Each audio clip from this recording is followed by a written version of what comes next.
I've got the new iPhone 16 Pro Max here. I have the 1TB version. Now I know that people are upset because it doesn't come with AI right out of the bat, but that's not why I bought it. I bought it mainly to change my main camera, which is iPhone 13 Pro Max. I'm excited to check it out, so today we'll unbox it and you'll see my first impressions on it. So we got here the Apple style, really easy to unbox.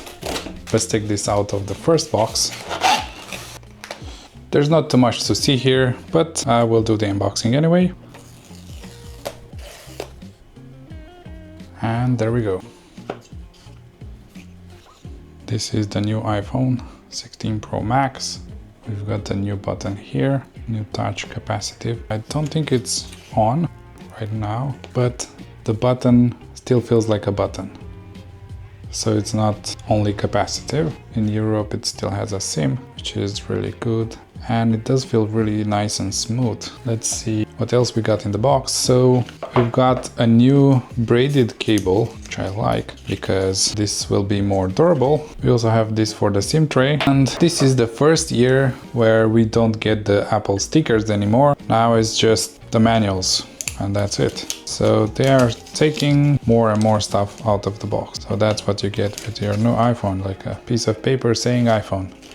What do I need this for? This is, yeah, it's a bit weird, but that's everything you get in the box. Literally, that's it. Phone, the key, and the cable. Now let's turn the new iPhone on. There we go. So something new for me is the dynamic dynamic island there. I will set it up and I'll come with the phone setup and we'll check the features. Okay, so now that I finished copying my data from my iPhone 13 Pro Max to the new one, the 16 Pro Max, that's how it looks. And the first really obvious thing I notice between these two is that the 16 Pro Max has a very tiny border, very small, and the screen looks bigger. Yeah, the other new thing about this is this button right here that goes straight to the camera. I did change a few settings because I will mainly use this for making videos. That's why I got it, because I can just start recording and then I have this action button right here. When I press it, I go on the Filmic Pro, which I use for doing the videos. And then with this button, I can go straight to making the photos for the thumbnails. These are the uses of the two new buttons that I got. And other than that, there's like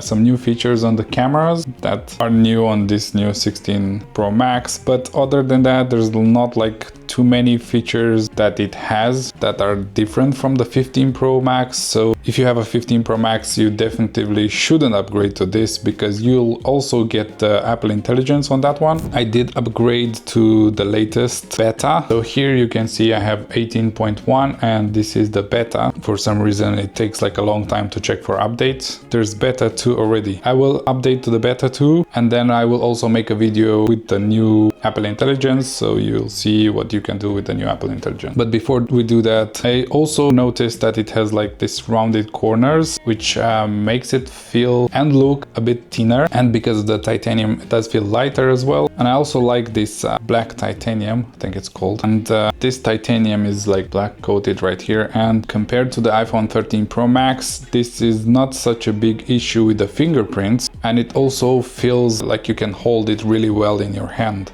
like it's not gonna slip out of your hands. It feels like a grippier, I would say. That's compared to the iPhone 13 Pro Max. So if you're looking to upgrade from the 13 Pro Max, you should probably wait a bit for the Apple Intelligence to come out fully, and then you'll know if it's for you or not. If you want to upgrade, if you like what you see on the new Apple Intelligence. But until then, I think you should wait, even if you have a 13 Pro Max. If you have like a 12, probably it's a good upgrade because you get like these buttons if you use them. But most people, I think, we're not gonna use these two buttons too often, at least this one here, if they are not creators like making videos or stuff like that. But the biggest thing is the USB-C. This is really good to switch from the Lightning, and if you want like some improved cameras, and switch from the notch to the island. But that's about it. It's not like a very big difference that you would notice, except for these things and the bigger screen and the thinner bezels and overall like a nicer looking phone. So that was my first impression of the iPhone 16 Pro Max. There's not much to talk about. It's like really small upgrades from the 15 Pro Max. If you have like an older phone, it's okay to upgrade. But if you have a 13 Pro Max and up, 14 or 15, there's not much of a reason to upgrade.